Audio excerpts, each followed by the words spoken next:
Hello, I am the Timekeeper. I have to show you something.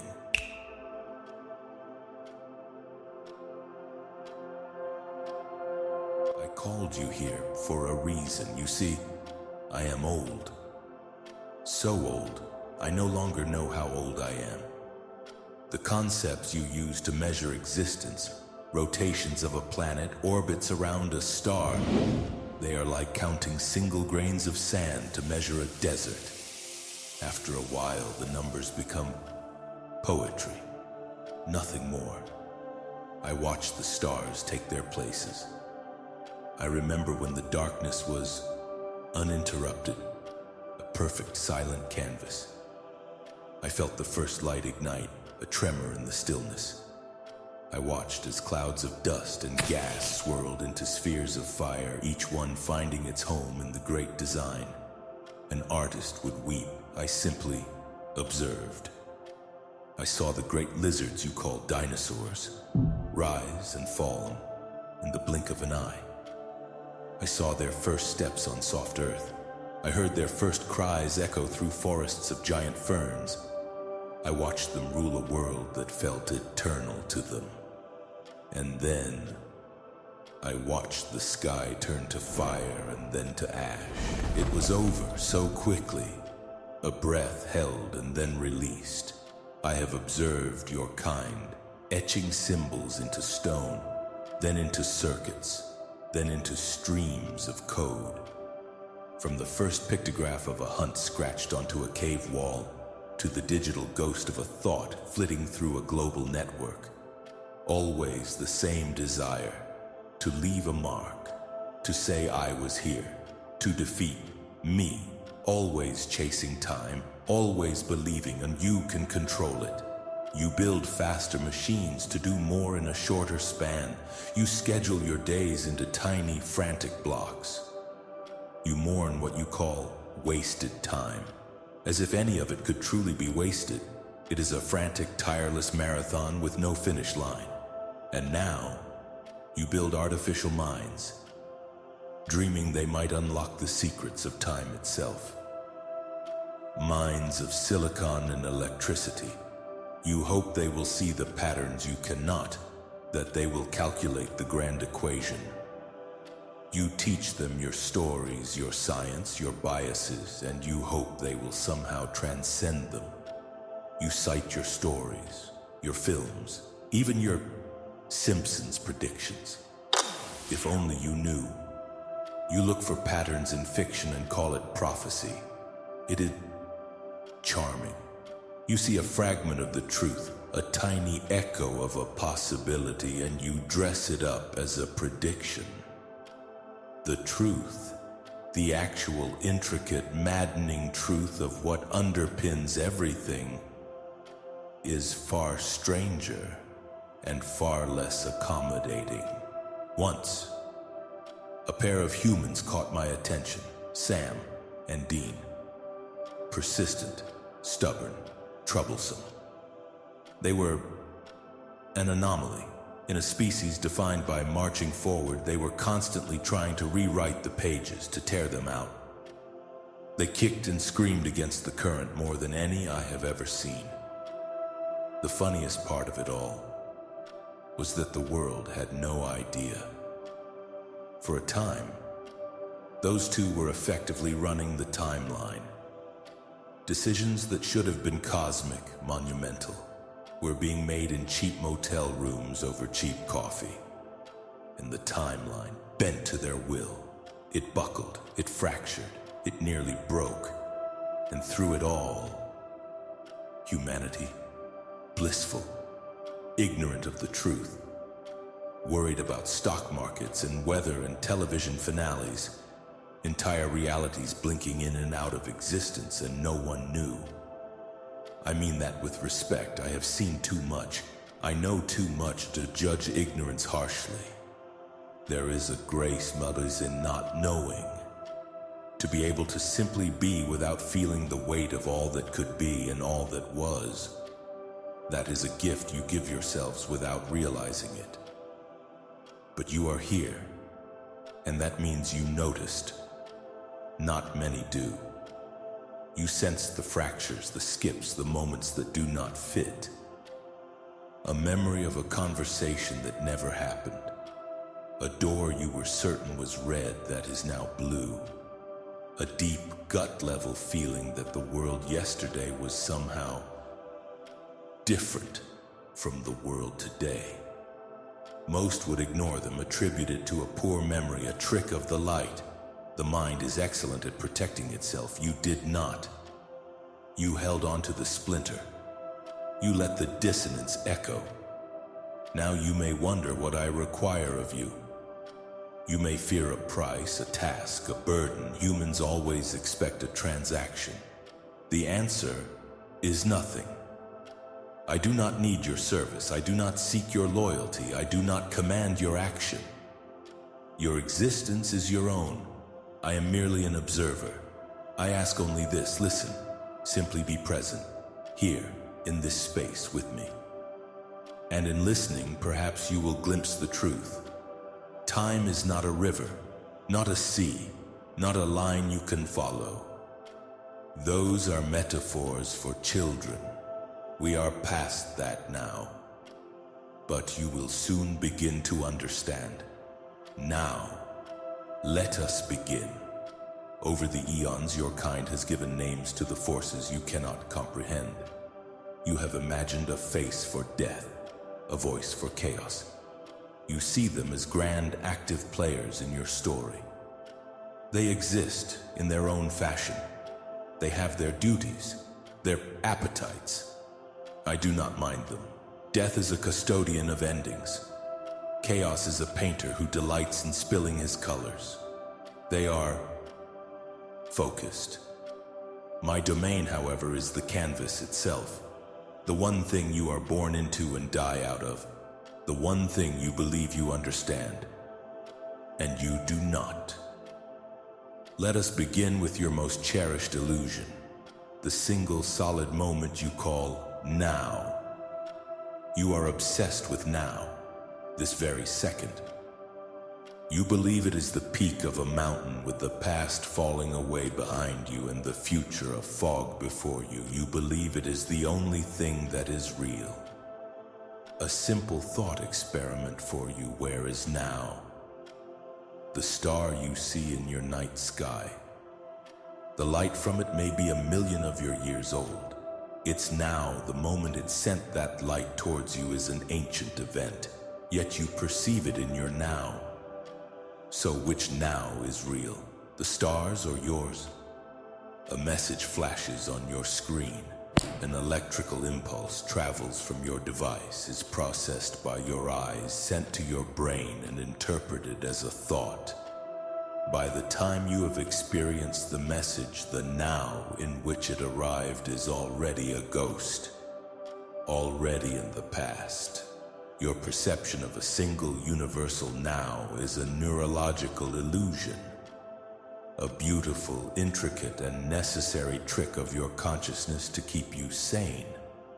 Your brain builds a story of cause and effect in a straight line because the alternative is too vast for it to hold. In reality, all nows exist simultaneously. The moment the first ocean formed, the moment you drew your first breath, and the moment the last echo of your universe fades into silence. They are not gone or yet to be. They are all simply there, arranged like paintings in a gallery that stretches into infinity. And this is why you sense the fractures, the echoes. You call it deja vu, that fleeting, powerful certainty that you have lived a moment before. It is not a memory. It is a resonance. Two nearly identical moments in two different nows are vibrating in harmony across the expanse of existence. And your mind, for a split second, feels the tremor. You are not remembering the past. You are feeling a different part of the present. You see a face in a crowd, a complete stranger. Yet you feel an impossible, gut-wrenching familiarity, as if you have known them for 1,000 years. You have, just not in the life you are currently inhabiting. These are not glitches. They are the seams, the places where the fabric of reality is woven together. Most minds are designed to smooth over these seams, to ignore the loose threads, to dismiss them as fantasy. It is a defense mechanism to protect that fragile illusion of a straight line. But your mind did not. You did not ignore them. You chose to feel the uneven stitch. You chose to pull at the thread. And that is why you are listening to me now. You are still wondering why. Why you? Why I have drawn you into this quiet place. It is the logical question, the human question. The answer is not that I chose you, not in the way a king chooses a knight. It is simpler, more fundamental. Think of reality as a web, silent, trembling. Most beings move upon its surface, never knowing it is there. Their passage is smooth. But your awareness, the way you held on to the dissonance, the fractures, you did not just move upon the web, you plucked a thread, a tiny questioning vibration, and I simply noticed the tremor. This conversation is not my design, it is the echo of your own perception. Because you have already sensed the other paths, it is time you understood the nature of the path you are on. You believe your choices shape your future. Yes and no. Imagine a library. It is infinite. The shelves stretch further than your mind can grasp, disappearing into a hazy distance. There is no ceiling, only more shelves. Each book is a life, a complete story from beginning to end, bound in leather that feels like skin. When you come to a choice, turning left instead of right on a walk, accepting a job or declining it, you are not writing a new sentence on an empty page. You are simply selecting a different book from the shelf. The book where you turned right still exists. Its story is complete. The creak of the door you would have opened, the conversation you would have had, the life you would have lived, it is all there. A finished work. Real, whole. The book where you turned left, the one you are now experiencing, also exists, its own complete story. You do not create the path. You simply choose which one you experience at any given moment. This is the great paradox of your free will.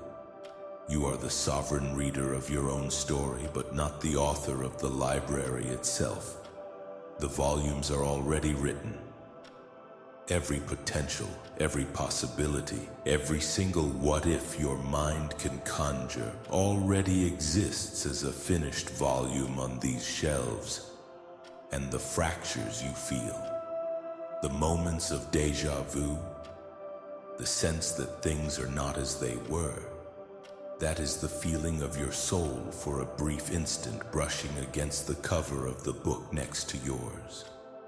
The story of the you who turned right instead of left. It is the faint, papery scent of a path not taken. You are not going mad. You are simply becoming aware of the library. You understand the library now, the infinite shelves, the endless volumes. But you must not make the mistake of believing all books are shelved together. Not all choices are equal. Not all moments carry the same weight. Most of your decisions are ripples, a blue shirt instead of a gray one. In the library, this is merely choosing a book that is right next to the one you left behind. The story changes in small, insignificant ways. The ripples disturb the surface, but the water always returns to stillness. But some moments, these are different. These are anchor points, hinges upon which entire realities swing, moments that determine which wing of the library billions of souls will wander into, unaware that other wings even exist. The first fire, the first betrayal, the first act of selfless sacrifice. And this brings me back to them. Sam and Dean. Most beings, even most humans, have an innate instinct to avoid these anchor points. They feel the weight, the gravity of such a moment, and they steer their lives away. But those two, they had a talent for finding them. Or perhaps the moments themselves had a talent for finding them. And that is where my fascination began. After you have watched a trillion suns burn out in perfect, predictable sequence, you learn to appreciate novelty. And they were nothing if not novel. They did not just choose a path at these hinges. No, that would have been clean, simple. They arrived with blunt instruments and pure force of will and tried to smash the hinge entirely to force a door where none existed. They would take two separate finished books from the library, tear out pages from each, and try to stitch them together with stubbornness and hope. It was maddening. It created paradoxes that screeched like tearing metal. It left behind temporal scar tissue that had to be tidied. It drove me crazy in the way a master craftsman is driven crazy by a child playing with his finest tools. But it was also amusing to see the timeline, this grand, intricate, ancient thing, bend and groan under the weight of two mortals in a loud car, fueled by grief and family loyalty. They were a force of chaos wearing flannel. And I will admit, after aeons of silent, predictable observation, I listen to how you feel time. For you, it is a constant rush. A mess of sounds, worries about what is next, and sadness for what has passed. Always hurrying from one thing to another. Most people think time is noisy, and for you it is. But this is what it sounds like to me.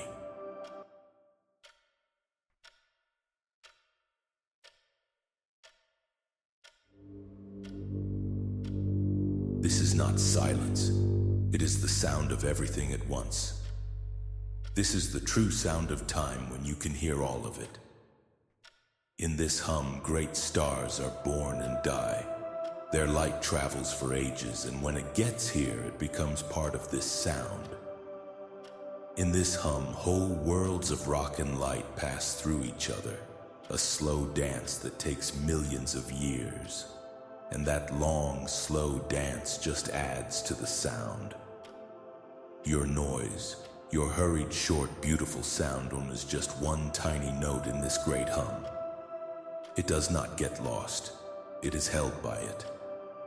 I know what this feeling does to a person. It makes you feel small, like you could disappear and nothing would change. But that is not the truth of it. Think of a drop of water. It is not the ocean. It is not trying to be. But you can still see the reflection of the entire sky in that one single drop. Your lives are not meaningless because they are short. They matter because they are short. It is why you feel everything so strongly. And so, our time together comes to a close. We are back where we started. You and I and the ticking of a clock. You have listened well. You have been a patient observer. As I said when we began, I require nothing from you. The knowledge I have shared, it may feel like a heavy weight, but I hope in time you will see it as a release. A release from the fear of the ticking clock. A release from the sorrow that a moment once past is lost forever. It is not. It is always there, in the great gallery waiting for you. You will likely forget much of this. The words will fade. Your mind, in its desire to protect you, will smooth the seams over again. The hallway will feel like the only path. The noise of your life will return. That is its nature, and that is fine. But a part of you will now remember. An echo will remain. A warmth in the back of your mind. The next time you feel a fracture, a moment of deja vu, the feeling of a stranger's face being impossibly familiar, you will not be confused. You will not dismiss it. You will understand that you are simply feeling the truth of things. You are standing in your library, and for a moment you feel the presence of all the other books on the shelf. And you will feel peace. Go now. Live in your moment, your noisy, beautiful, hurried moment. Cherish its intensity, its brevity, its fleeting truth. That is your gift, not mine.